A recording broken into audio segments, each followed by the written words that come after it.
மற்றும் தேசிய பங்குச்சந்தைகளில் ஏற்பட்டுள்ள அதிக சரிவுக்கு காரணங்கள் என்ன என்பது பற்றி தொலைபேசி வாயிலாக பங்குச்சந்தை நிபுணர் திரு விவேக் கார்வாவிடம் கேட்கலாம். வணக்கம் சார். சார், புத்தாண்டு தினத்தில் உயர்வுடன் வர்த்தகத்தை முடித்திருந்த பங்குச்சந்தையில இன்று பெரும் சரிவு ஏற்பட என்ன காரணம்? மெயினா காரணம் சைனா பங்குச்சந்தை இன்னைக்கு ஒரு சிறந்தை லோவர் சர்க்கிட்ல க்ளோஸ் பண்ணிட்டாங்க. தட் இஸ் மார்க்கெட் முடியறதுக்கு முன்னாடியே 7% ஒரு ஏற்றம் அங்க பார்த்துட்டு, அதனால அது லோவர் ரீசன் சொல்லி for the day trading stop அங்க பண்ணியாச்சு. அதோட நெகட்டிவ் எஃபெக்ட் நம்ம வேர்ல்டு ஓவர் மார்க்கெட்ஸ்ல பார்த்துட்டு இருக்கோம். அதே நெகட்டிவ் எஃபெக்ட் இந்தியாலையும் பார்த்துட்டு இருக்கோம்.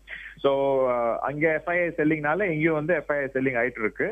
ஆனா என்ன சொல்ல வருவேன்னா, இது பயப்படுறதுக்கு எதுவுமே இல்லை. இது ஒரு சைனா ப்ராப்ளம் அண்ட் அவங்க லோக்கல் ப்ராப்ளம் இது. அண்ட் இதே மாதிரி ப்ராப்ளம் நம்ம ஒரு 2 மாதத்துக்கு முன்னாடி கூட பார்த்தோம். ஸோ சைனா இறங்கிட்டே வந்தது, நம்ம மார்க்கெட்டும் இறங்கிச்சு அந்த சமயத்துல. ஆனா அதுக்கப்புறமா ஸ்டெபிலிட்டி வந்தது.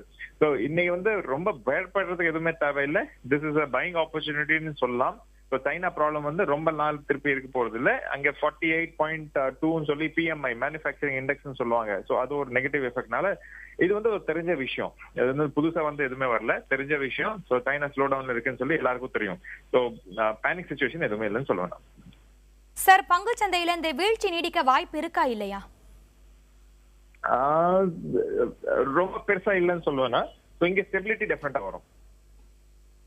சார், முதலீட்டாளர்கள் இப்ப வீழ்ச்சியா இருக்கிற நிலையில முதலீட்டாளர்கள் எப்படி எச்சரிக்கையா பங்கு வணிகத்துல ஈடுபடணும், அது குறித்த உங்களுடைய இன்னைக்கு சிச்சுவேஷன் நீங்க பாத்தீங்கன்னா எல்லாமே லார்ஜ் கேப் இண்டெக்ஸ் எப்பயுமே ஒரு 400 பாயிண்ட் 500 பாயிண்ட் ஒரு கரெக்ஷன் பார்த்தோம்னா, டெஃபினெட்லி லார்ஜ் கேப் ஸ்டாக்ஸ் தான் அதிகமா கரெக்ஷன் யூஸ்வலா பார்ப்போம். ஸோ இந்த சமயத்துல லார்ஜ் கேப் ஸ்டாக்ஸ்ல இன்வெஸ்ட் பண்ணீங்கன்னா ரிகவரி வரும்போது அதே ஸ்பீட்ல தான் திருப்பி வரும். ஸோ நாளைக்கு கொஞ்சம் ஸ்டெபிலிட்டி சைனால வந்தாலும் லார்ஜ் கேப் ஸ்டாக்ஸ் திருப்பி ஒரு 4-5% ஏறதுக்கு சான்சஸ் இருக்கும். ஸோ லார்ஜ் கேப் ஸ்டாக்ஸ்ல ஃபோக்கஸ் பண்ணுவோம். மிட் அண்ட் ஸ்மால் கேப் இப்போதுக்கு அவாய்ட் பண்ணலாம்.